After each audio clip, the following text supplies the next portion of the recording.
There is hope for democracy. The Supreme Court ruled 9-0 that these deranged blue state bureaucrats cannot remove Donald Trump from the ballot.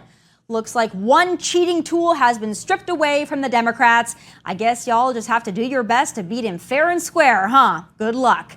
But speaking of, nearly every national poll shows Donald Trump ahead of Joe Biden. And while that's great and exciting, I will once again caution my fellow Trump supporters from getting too cocky, and I'll tell you why. Plus, some say we are in a Cold War with China, but Peter Schweizer, author of the new book Blood Money, says the war is not only hot, but the body count is one-sided, and hint, hint, the U.S. ain't winning it. But Peter joins me tonight. Last but not least, Florida Governor Ron DeSantis took aim at DEI, and when DeSantis shoots, he doesn't miss. I have some final thoughts. The show starts now.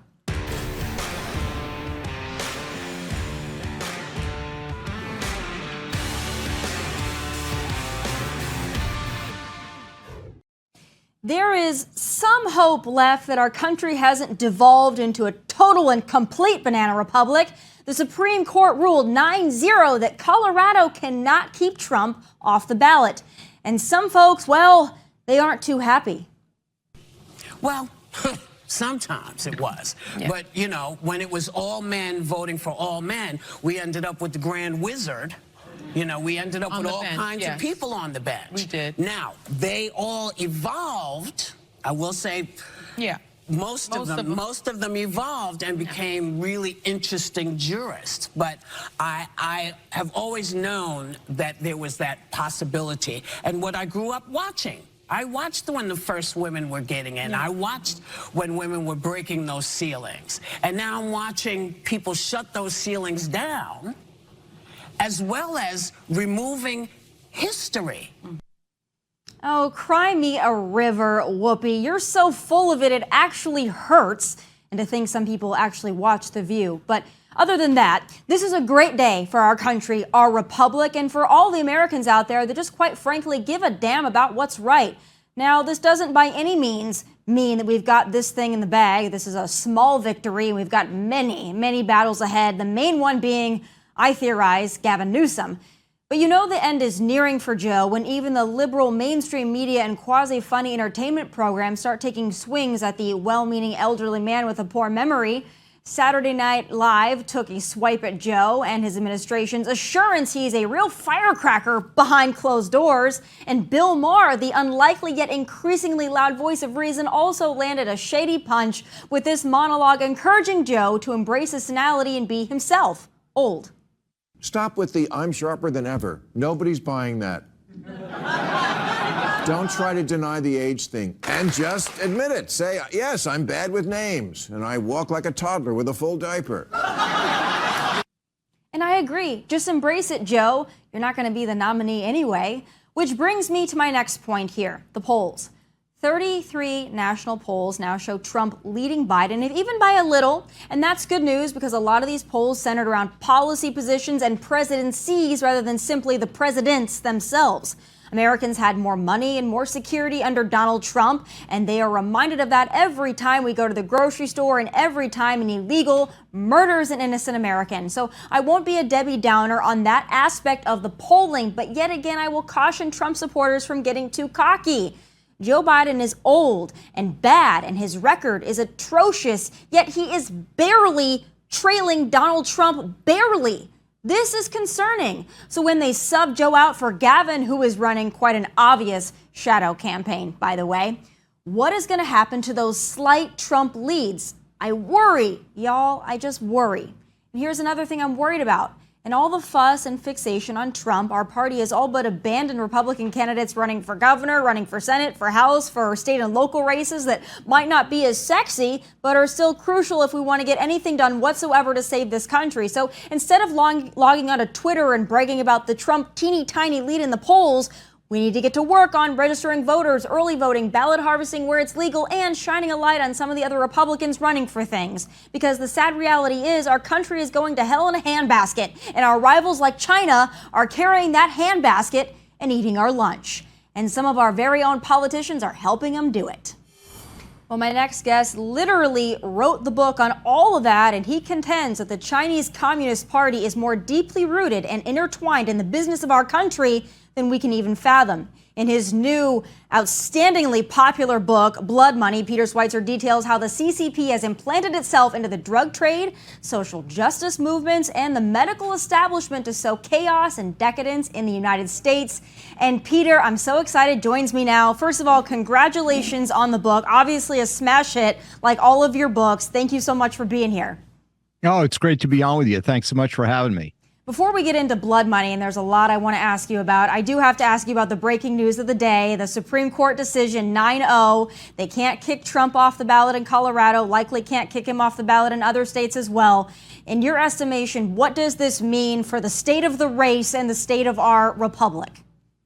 Well, when was the last time we saw a Supreme Court decision that was 9-0? It's been a very, very long time. I think it shows the absurd lengths to which people are going to try to skew this election. And I think it's going to backfire. I've always said that, one of Donald Trump's great skills is to bring out the absolute worst in his political opponents. They overreach, they overgrab, and they are doing that now. And I think it's going to end up hurting them rather than helping them. Do you think that if Donald Trump is in fact in a federal trial in the month or two leading up to the election in November, do you think that is going to debilitate him and prevent him from campaigning with, as much as he would like to, or the full force of what he would be able to do otherwise? Yeah, I mean, I think the trials are designed to do two things. Number one, distract and drain his time. He's got to focus. He's got to be in trial. He's got to meet with his lawyers. That's time he can't be out messaging, campaigning, holding the kind of rallies that he holds. The second one is clearly financial. I mean, they're trying to bury him and they're trying to bury the RNC in massive amounts of legal bills. I think one of the estimates I saw is $50 million has been expended so far. And of course, the people that are suing him are using taxpayer dollars to do it. So it's not costing them a dime. They're using our money to do it. So this kind of lawfare is a really dangerous precedent for the future of our country. What it basically means now is, if you've got a Democrat president and you don't like him, you just find a really, really red county in West Texas and you sue him on some sort of trumped up charge. I mean, that's kind of where this is headed. And I think that hopefully sanity is going to prevail and people are going to realize how damaging and destructive this approach really is. It just feels like it never goes the other way. It feels like Republicans never give them a taste of their own medicine, quite frankly, because we have better things to do, like hopefully save our country, which is why I want to get to Blood Money. The things that you detail in this book are shocking, or at least they should be shocking. Unfortunately, a lot of us don't find them as shocking as perhaps it should be. But the length that China is involved in everything, I mean, I think we've always looked at China as somewhat of a threat, but the detail that you go into in this book about just how involved they are and how strategically involved they are.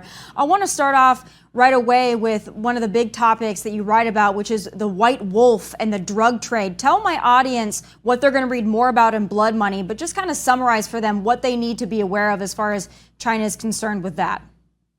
Yeah, I mean, a lot of the reporting on the fentanyl poisoning in the United States, it's now the leading cause of death among people under the age of 45 in our country.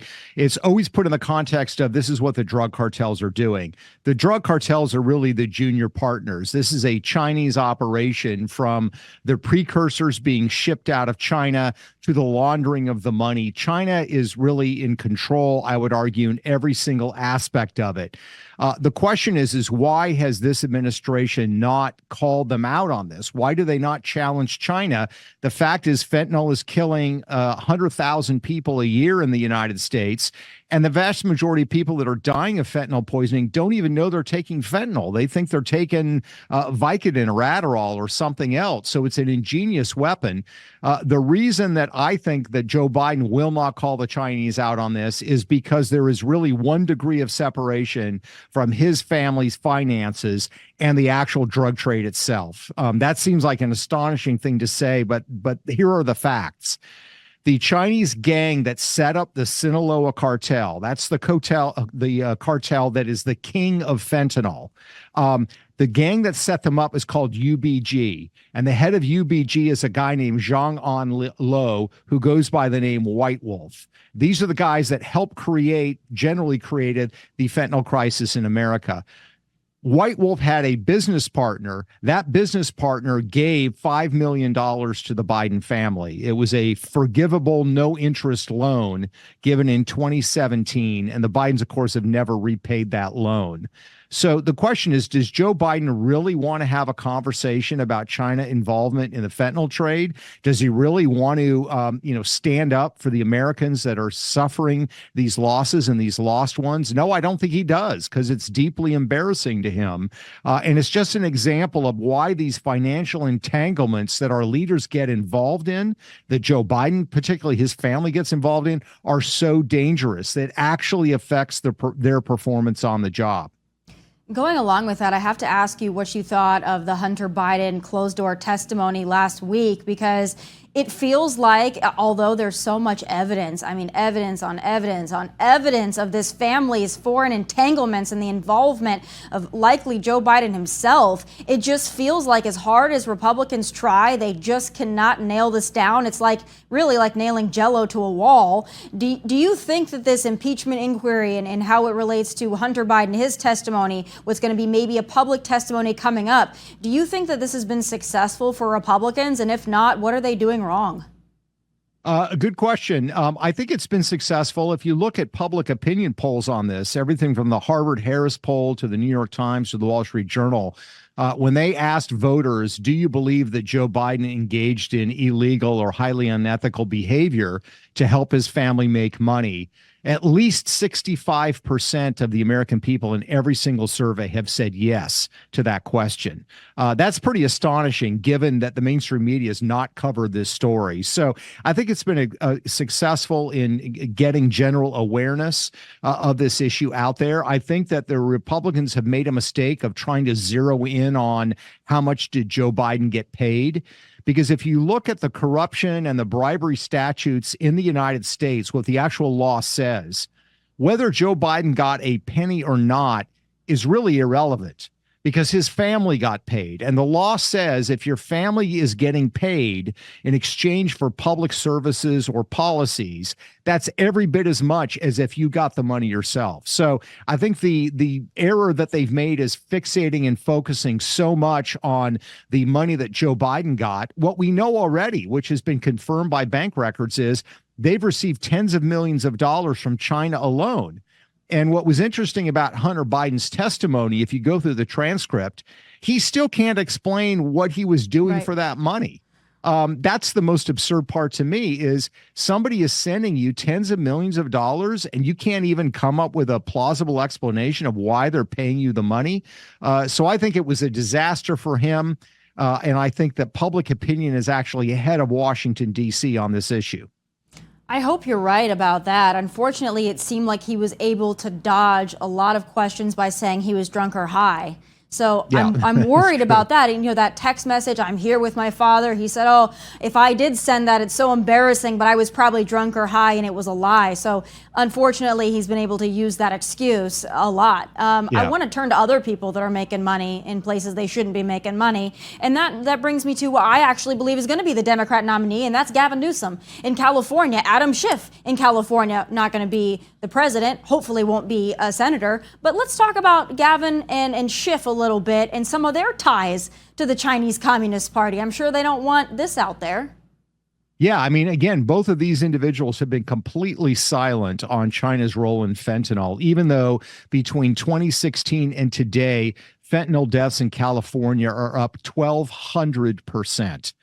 But they don't want to talk about this. Gavin Newsom took a trip to China not too long ago. He said he raised the issue of fentanyl with the Chinese, but there was no, quote, finger pointing, as if, we shouldn't even question them on this. I can't go into detail in the book. I lay out how China controls every aspect of the fentanyl trade in the United States, the creation of the fentanyl, the distribution of it.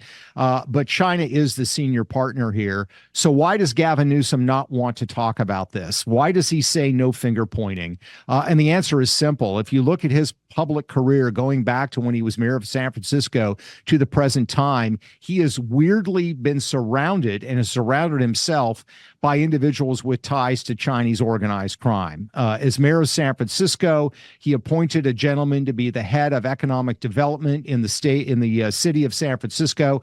That gentleman ended up being a dragon head, which is a mafia leader of Chinese organized crime. He befriended a guy that went by the name of Shrimp Boy. He actually had the city of San Francisco donate money to a nonprofit that was being run by Shrimp Boy. They had pictures taken together.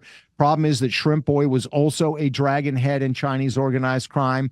There was a third individual named Keith Jackson who was also involved with Chinese organized crime that was part of his transition team.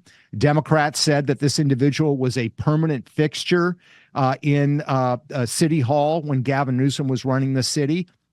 And all of these Chinese organized crime networks are involved in the drug trade. Then you look at a decision he made as mayor of San Francisco. He wanted to create an initiative to bring Chinese investment dollars into San Francisco from China.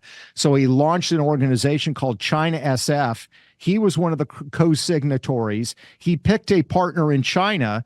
The person that he picked, of all the people that were available in China that he could partner with, he picked a guy named Vincent Lo, who, guess what, was already widely reported to have ties to Chinese organized crime. And yet this is the guy that Gavin Newsom partnered with. And this initiative called China SF started bringing Chinese companies into the Bay Area. The problem is that many of them had ties to Chinese organized crime. So, I mean, I could go on and on and on Gavin Newsom to his tenure as governor, but the bottom line is he does not want to have a conversation about Chinese criminal networks involved in the fentanyl trade. He doesn't want to talk about China's involvement because he has this long history going back more than a decade to the very people that are engaged in these kinds of activities. A lot of California politicians seem to be having this issue. Dianne Feinstein, Eric Swalwell, Schiff. I mean, the list really goes on and on here. I want to ask you too, just as it relates to California, in recent weeks, they've seen hundreds of people from China crossing our border illegally into California. You know, to me, that's highly suspicious. The numbers are astounding. What do you make of that? And is that kind of a strategic move on behalf of China to get those people into our country?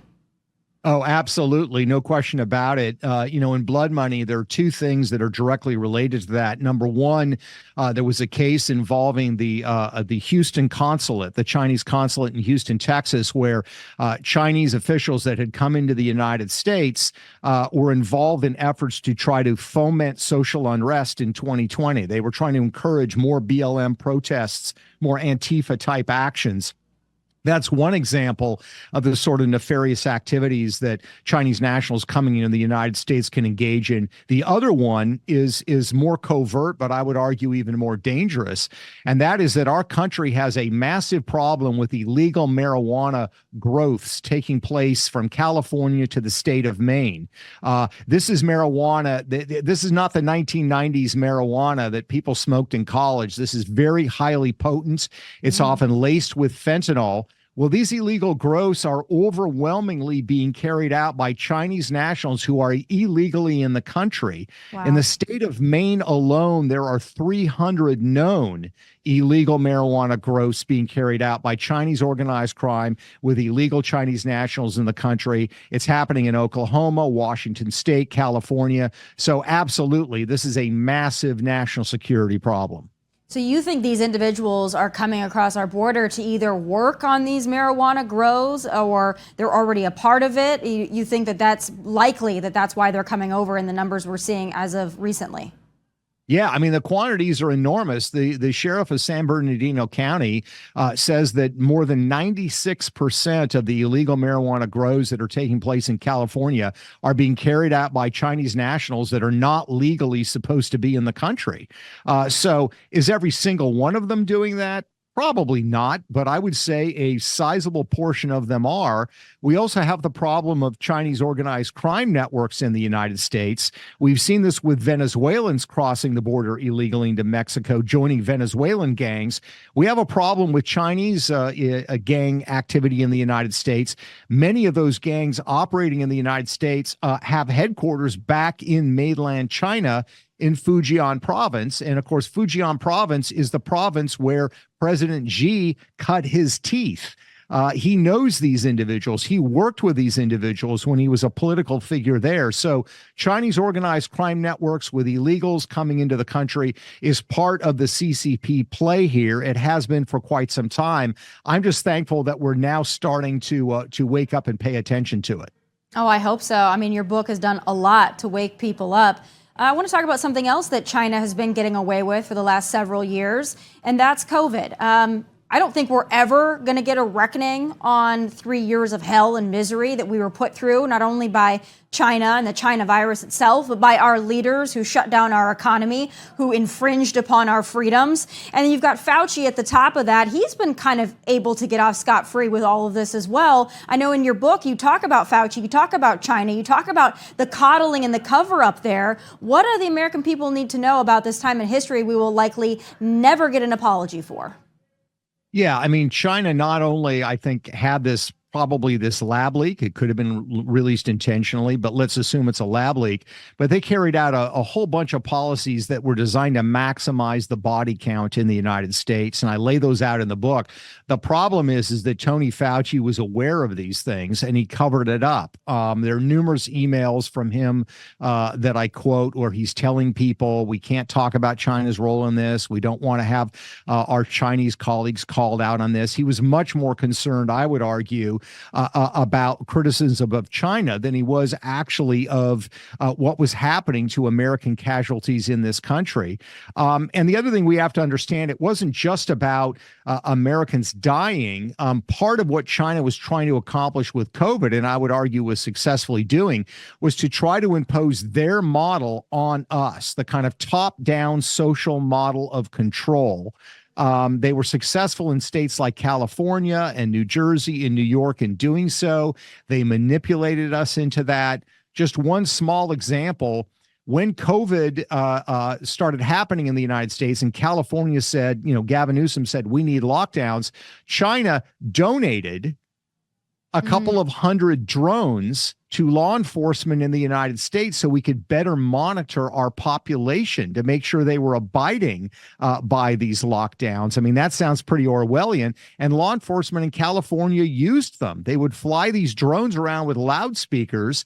And if people were out walking or something, the loudspeakers would say, you're violating the curfew. Please go back to your home. That was an enormous political victory to China and part of their ideological goal to move America closer to the Chinese model of governance. And I would say during COVID, they were partly successful in doing that.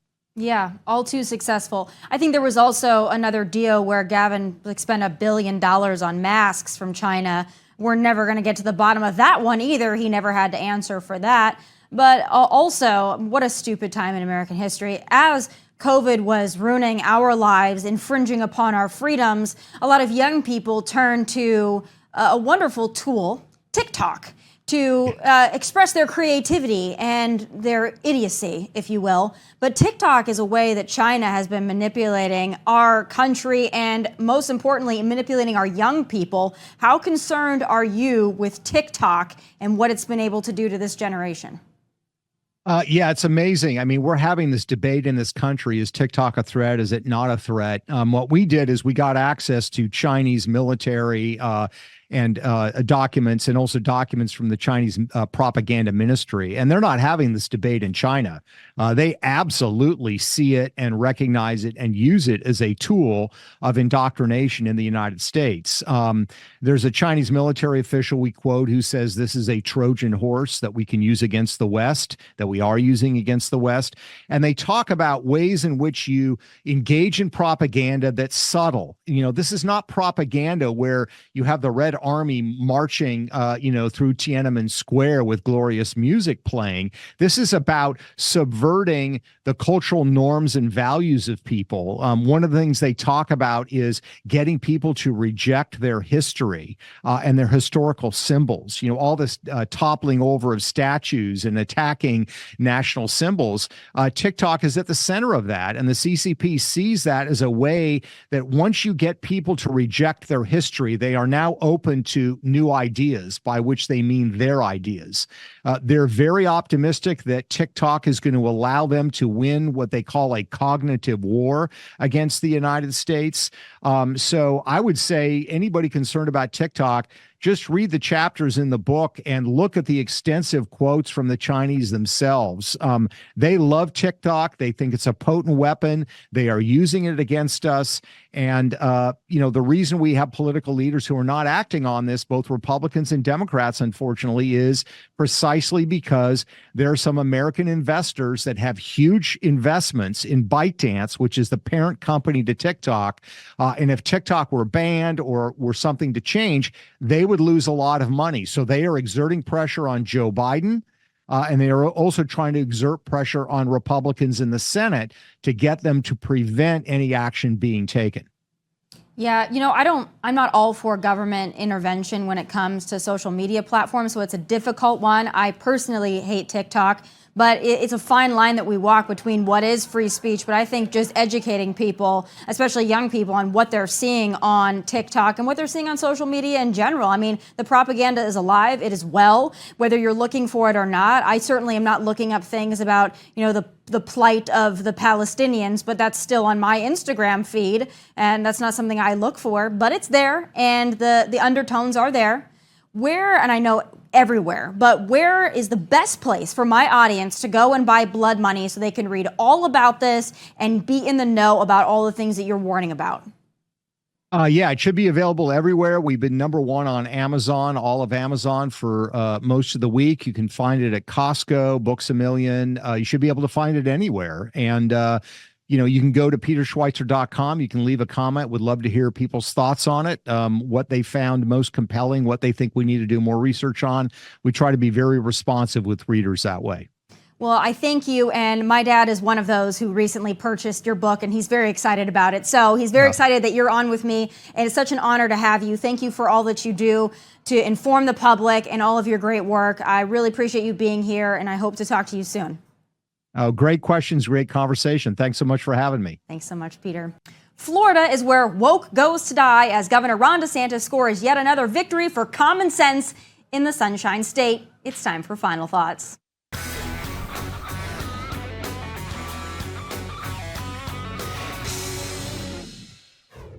Leftists have gone out of their way to rebrand racism and discrimination as progressive. Their new favorite way to do this is through DEI, or diversity, equity, and inclusion programs. It sounds good though, right?